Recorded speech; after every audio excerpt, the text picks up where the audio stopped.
দারুণ সব প্রশ্ন রয়েছে। কোন ওয়েতে স্মার্টফোনকে চার্জ করলে ব্যাটারির লাইফ টাইম বাড়বে বা দীর্ঘদিন ব্যবহার করা যাবে, আবার এই মুহূর্তে দাঁড়িয়ে আনঅফিসিয়াল ডিভাইস কেনাটা ঠিক হবে কিনা। কেউ বা প্রশ্ন করছেন বর্তমানে যে ফোনের দাম একটু কম দামের মধ্যে প্রি ওন্ড বা সেকেন্ড হ্যান্ড ডিভাইস হিসেবে কোন ফোনগুলোকে আমরা চয়েস করতে পারি। Hello everyone, brand new ask সাম পর্বে আপনাদেরকে অনেক অনেক শুভেচ্ছা। নিশ্চয়ই খুব ভালো আছেন।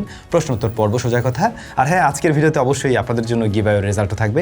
Stay tune. প্রথম কমেন্ট চাঁদপুর থেকে আমাদের কাসান ভাই লিখছেন, আপনি তো সবসময় বিভিন্ন প্রাইস রেঞ্জের মধ্যে নিউ ফোন কেনার জন্য সাজেস্ট করে থাকেন, কিন্তু আমরা অনেকেই চাই মিড প্রাইস রেঞ্জের ভিতর ফ্ল্যাগশিপ এক্সপিরিয়েন্স নিতে।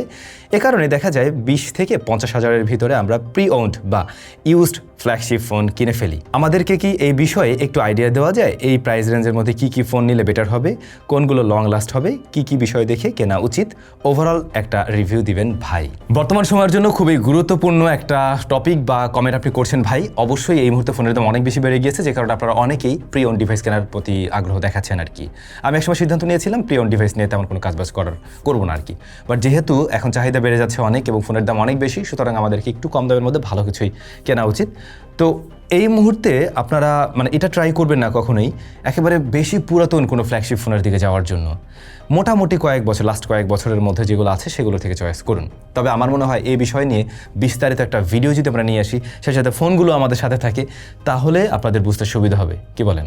সেক্ষেত্রে আমরা একটা কাজ করতে পারি, আমরা প্রি ওন্ড ডিভাইস কিছু কালেক্ট করতে পারি, দেন সেগুলো একটু ইউজ করে আপনাদের সাথে এক্সপিরিয়েন্স শেয়ার করতে পারি। সো আপনারা যদি চান তাহলে আমি ওইভাবে ভিডিওটা নিয়ে আসি, সবচাইতে বেস্ট হবে।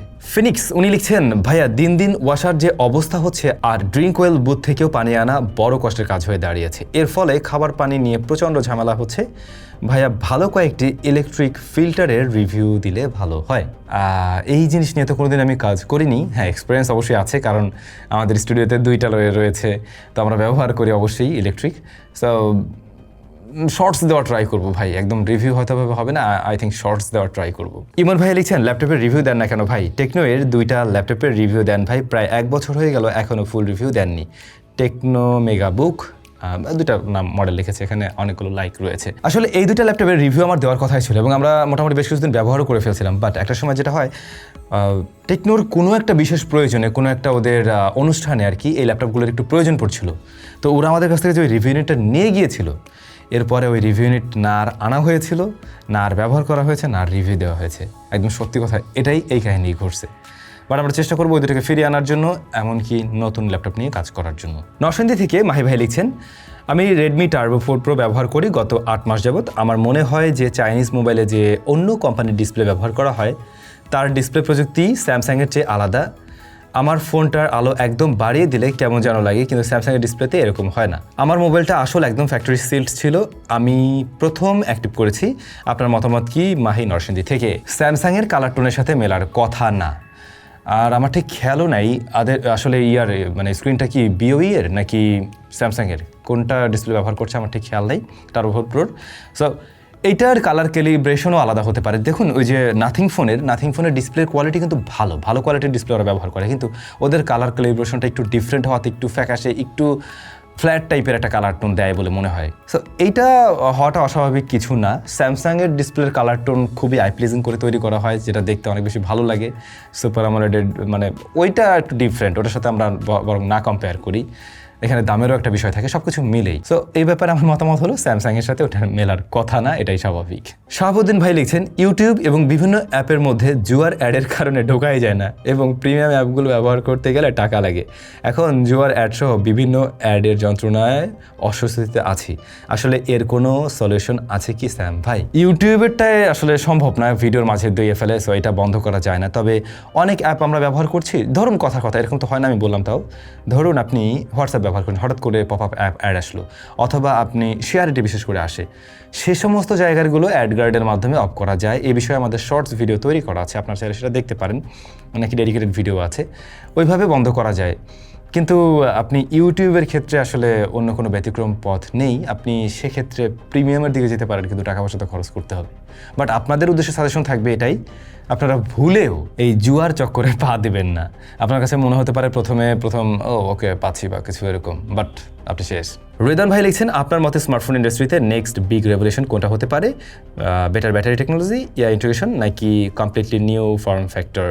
রেদান, নিউ ফর্ম ফ্যাক্টর একেবারে নতুন ওরকম হওয়ার পসিবিলিটি কম, বাট যেটা হতে পারে এআই এর ইন্টিগ্রেশন তো মারাত্মক রকমের আমরা দেখবো, এটা খুব স্বাভাবিকভাবেই। ব্যাটারি টেকনোলজিতে একটা বড় রকমের চেঞ্জেস আসার পসিবিলিটি রয়েছে বলে আমার মনে হচ্ছে। যে জায়গাটায় আসলেই হওয়া উচিত, সেক্ষেত্রে আমরা দেখা যায় যে একটা স্মার্টফোন অনেক লং টার্মের জন্য ব্যবহার করতে পারছি, বা ওটা দিয়ে হয়তো এখনকার স্মার্টফোনগুলোর এসওসির যে ক্ষমতা রয়েছে হয়তো সব কিছু আমরা ব্যবহার করছি না। এগুলোর অ্যাকচুয়াল ব্যবহারটা কীভাবে আরও ওয়েতে করা যায় সেরকম সুযোগ সুবিধা তৈরি করবে, সেটা ব্যাটারির কারণে হতে পারে, আবার এআই এর মাধ্যমে বেশ কিছু সুযোগ সুবিধা করে দেওয়া হবে। অলরেডি আপনারা জানেন যে ChatGPT যদি এআই স্মার্টফোন নিয়ে আসে, যেখানে আমরা রেগুলার অ্যাপ তো ব্যবহার হতে দেখব না, বরং সেখানে আমরা এআই এর থ্রুতেই সব কাজগুলো করতে পারবো। যদি ওই জায়গাটা অনেক বেশি ভালো করে, অন্য ব্র্যান্ডগুলো হয়তো বা ওই দিকটাতেও যেতে পারে আস্তে ধীরে। জাহিদ ভাই লিখছেন নিশ্চয়ই এখানে কিছু চাল রয়েছে, তখন তো বড় বড় কোম্পানির এত সহজে মোবাইল তো দিবে না, নিশ্চয়ই কোনো গন্ডগোল আছে। ওনার বোধহয় বুঝতে একটু সমস্যা হচ্ছে। বড় বড় কোম্পানি, গতকালকে আমি একটা ভিডিও দিয়েছিলাম যে স্যামসাং কিছু প্রি ওন্ড ডিভাইস বিক্রি করতে চলছে, যেগুলোতে ওরা ওয়ারেন্টি প্রোভাইড করবে। প্রি ওন্ড মানে সেকেন্ড হ্যান্ড ডিভাইস, বাট ওরা নিয়ে নিজেরা কমপ্লিটলি সেটাকে আবার দেখবে, চেক করবে এবং নতুন করে সফটওয়্যার ইনস্টল করে দিবে, দেন সেল করবে ওয়ারেন্টি সহ। এটাতে চাল থাকলে থাকতেই পারে, বাট সাধারণভাবে দেখতে গেলে এখানে সমস্যা হওয়ার মতো কোনো বিষয় না। ফার্স্ট অফ অল আপনি ওয়ারেন্টি পাচ্ছেন, দ্বিতীয়ত এই স্মার্টফোনগুলো তো স্যামসাং আসলে রিকন্ডিশনেই কিনছে, কম দামে কিনছে, সো আপনাকে ও কেন কম দামে দিবে না? এটাতে ওর নতুন ফোন বেচা কিনায় কোনো লসের কোনো কারণ নেই, বা এটা কোম্পানির কোনো সমস্যা হওয়ার কথা না। আসিফ ভাই ঢাকা থেকে লিখছেন আইফোনের ব্যাটারি লাইফ যাতে আস্তে আস্তে কমে, এর জন্য কি করা যায়? দেখুন, এই বিষয়ে আমাদের ডেডিকেটেড ভিডিও তৈরি করা আছে, আপনারা চাইলে সেগুলো তো দেখতেই পারেন। তবে শুধুমাত্র আইফোন নয়, আপনার হাতে থাকা অ্যান্ড্রয়েড স্মার্টফোনটিরও ব্যাটারি লাইফ যাতে ঠিকঠাক থাকে, সেজন্য আপনি বেশ কয়েকটা পদ্ধতি অবলম্বন করতে পারেন। আপনারা অনেকেই ভাবেন শুধুমাত্র চার্জিং কৌশলের কারণে আমার ফোনের ব্যাটারি লাইফ হারাতে পারে বা দীর্ঘদিন টিকতে পারে। ব্যাপারটা এরকম না, শুধুমাত্র চার্জিংয়ের উপরে নির্ভর করে না। হ্যাঁ, চার্জিংয়ের ব্যাপারটা তো অবশ্যই আছে, আমরা সবাই যেটা মেনটেন করার ট্রাই করি, 20% to 80%-এর মধ্যে চার্জ করার ট্রাই করি, 100% ফুলফিল করার সাজেশন একটু কমেই দেওয়া হয়। সো সেইভাবে আপনি ফলো করতে পারেন। বাট বিষয়টা হচ্ছে আপনার স্মার্টফোনটা আপনি কোন ওয়েতে ব্যবহার করছেন। আপনি কি এমন কোনো ইউজার যার ব্যবহার করতে গিয়ে প্রতিদিন ফোনটা দুর্দান্ত লেভেলের গরম হয়? যদি তাই হয়ে থাকে তাহলে আপনার ফোনের ব্যাটারি লাইফ অবশ্যই অনেকটা বেশি হারাবে অন্য একজন সাধারণ ব্যবহারকারীর তুলনায়, একই ফোন হওয়া সত্ত্বেও। মূলত ফোনের ব্যাটারি বা এই সেলগুলোর বড় শত্রুই হচ্ছে গিয়ে হিট। এখন এটা রাসায়নিক বিক্রিয়ার মাধ্যমে হতে পারে, আরও বিভিন্ন কারণে হতে পারে। লাইক আপনি ফোনের এসওসির উপরে এত বেশি প্রেশার দিচ্ছেন যে এসওসি গরম হয়ে ফোনের ব্যাটারিটাকেও গরম করে ফেলছে, আইদার ডিসপ্লেটা ওভারহিট হয়ে আপনার ফোনের ব্যাটারিকে গরম করছে। এ জাতীয় যে কোনো কারণেই ফোনের ব্যাটারি যদি হিট জেনারেট করতে থাকে, সেক্ষেত্রে এই ফোনের ব্যাটারি লাইফ হারাতে পারে।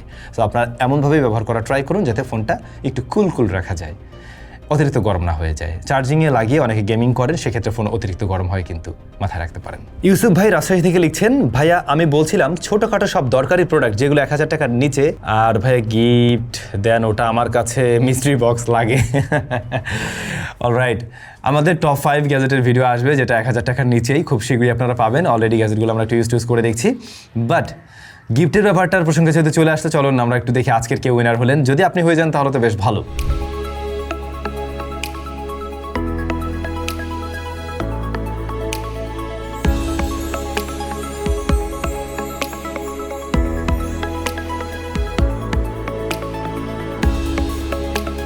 অনেক অনেক অভিনন্দন আজকের উইনারকে। যাই হোক, আশা করছি নেক্সট টাইম আপনারাও উইনার হয়ে যাবেন, যেহেতু প্রতি সপ্তাহে এই গিভঅ্যাওয়েটা আসে। সো মন খারাপ করার কোনো কারণ নেই, আগামী সপ্তাহে নিশ্চয়ই আপনারা হয়তো কেউ না কেউ পাবেন। সৈকত ভাইয়া জানতে চেয়েছেন আমার সরল মনে একটাই প্রশ্ন, যারা প্রতি সপ্তাহে গিফট পায় তারা গিফট হিসেবে আসলে কি পায়? ভাইয়া এইখানে র্যান্ডমলি আসলে গিফট পায়, মানে এরকম কোনো বিষয় নেই যে সে শুধুমাত্র এই জিনিসটাই পাবে, ব্যাপারটা এরকম না। দেখা যায় কি অনেক গ্যাজেটস বা আমাদের নিজস্ব তো স্টোর রয়েছে, sellban.com আপনারা জানেন, তারপরে taizo.com.bd, তো ওই জায়গাগুলোতে আমাদের বেশ কিছু গ্যাজেটস রয়েছে। তো আমরা প্রতি সপ্তাহে র্যান্ডমলি ওরকম যখন যেটা ভালো লাগে বা যেটা আসলে দেওয়ার মতো মনে হয় বা আছে, এরকম জায়গা থেকেই দেওয়ার ট্রাই করি। কোনো সপ্তাহে হয়তো বা একজন কোনো লাকি ওনার ঘড়ি পেতে পারে, কেউ বা TWS, কেউ বা ব্লুটুথ স্পিকার, এরকম অনেক দামি কিছু সত্যি না ভাই, বাট মোটামুটি এগুলো পেলে আপনাদের ভালোই লাগবে আমার মনে হয়। একদম কম দামিও না, যাতে অ্যাটলিস্ট ব্যবহার করতে পারেন ওরকম। সো এটাই এই সপ্তাহে আমাদের প্ল্যান রয়েছে ওনাকে একটা TWS দেওয়ার। জারিদ চৌধুরী ভাই লিখছেন আমরা কি এখনও আনঅফিসিয়াল ফোন কিনতে পারবো, একটু বলে ভালো হতো। ভাইয়া পাওয়া যাচ্ছে, সেল হচ্ছে, ব্যবহার করছি, আশা করছি আপনি উত্তর পেয়ে গেছেন। ব্যবহার করা যাবে, কারণ নতুন করে কোনো তথ্য আমরা পাইনি। রেদওয়ান আহমেদ স্বাক্ষর ভাই লিখছেন, ভাই অনেকদিন হলো আপনি এয়ারপডস প্রো ক্লোন ভার্সনের রিভিউ দেন না, যদি নতুন ভ্যারিয়েন্টের ভিডিও দেন তাহলে আমাদের বাইং ডিসিশন আরও সহজ হবে। আশা করি কমেন্টটা আপনার নজরে পড়বে। হ্যাঁ, পড়েছে একদম, এবং অলরেডি আমাদের কাছে একটা আছে, কিন্তু এই জিনিসের যে আপনাদের কাছে এখনও ইন্টারেস্ট আছে আমি জানতাম না। ঠিক আছে, যেহেতু আছে ইন্টারেস্ট, আমরা ওইটার একটা ভিডিও দেবো, তবে শর্টস ভিডিও দেবো, খুব শীঘ্রই আপনারা পাবেন। দীপ্ত ভাই লিখছেন, ভাই বর্তমানে গাড়িতে যেমন আয়কর দেওয়া লাগবে তেমনি কি ফোনেও আয়কর দিতে হবে? আমরা অফিসিয়াল একটা ডিভাইস কিনতে গেলে অলরেডি আমরা সেখানে কিন্তু ট্যাক্স দেই। এখন গাড়ির ক্ষেত্রে যেমনটা আমরা বাৎসরিক ট্যাক্স দেই বা আয়কর দেই, সেরকম কোনো বিষয় আসবে কি না এখনো কোনো নির্দেশনা নেই, দেখা যাক, এরকম কিছু হইলে তো হইছে ভাই। বাদল ভাই লিখছেন, ভাই আমাদের এখানে আনঅফিসিয়াল কোনো মোবাইলের দোকান নেই, তাই আমি চাই অনলাইনে একটা মোবাইল অর্ডার করতে। অনলাইনে মোবাইল কিনলে কেমন হবে? সমস্যা নেই ভাই, রিনাউন্ড যে সবগুলো মানে সুনামের সাথে কাজ করছে দীর্ঘদিন, তাদের কাছ থেকে আপনি অনলাইনেও নিতে পারেন, কোনো সমস্যা নেই। ভাইয়ের নামটা আমি ঠিক বুঝতে পারছি না, উনি লিখছেন, স্যাম ভাই ওপেন এআই যে ডিভাইসটা নিয়ে আসতে চলছে সে ডিভাইসের অভিজ্ঞতা কেমন হবে বলে আপনার মনে হয়? সাধারণ ব্যবহারকারীরা সে ডিভাইসটির মাধ্যমে আরও বেশি প্রফুল্লতা লাভ করবে নাকি এক্সপিরিয়েন্স একটু কমেই ভালো লাগবে? আপনার মতামত জানতে চাচ্ছিলাম। সত্যি বলতে যেহেতু এটা অ্যাপ বেসড হচ্ছে না, একদম ডিফারেন্ট একটা ইউআই, হয়তো একটু ডিফারেন্ট লাগতে পারে। আর এআই এর একটা সরাসরি আমরা দেখলেও সর্বসাধারণ সবাই কিন্তু খুব সহজে এখনও ব্যবহার করতে পারছে না। তো মানে তারা ব্যবহারের পদ্ধতিটাই ওইভাবে নিতে পারেনি, অ্যাডাপ্ট করতে একটু সময় লাগবে। বাট যারা এটা, আমার মনে হয় যারা এটা আসলে ব্যবহার করতে পারবে একদম পারফেক্টলি, তারা বোধহয় এটার থেকে আরও বেশি মজা পাবে। হতে পারে এমনটা, আবার জিনিসটা সেকেন্ডারি একটা ডিভাইস হিসেবে ব্যবহার হতে পারে, এরকম পসিবিলিটি আছে। দেখা যাক আসলে এরকম কিছু আসে কিনা, কারণ অফিসিয়াল তেমন কোনো তথ্য নেই এখনো। সবাই ভালো থাকুন, আগামী রবিবারে আপনাদের সাথে আবারও দেখা হচ্ছে আপনাদের প্রশ্নগুলো নিয়েই।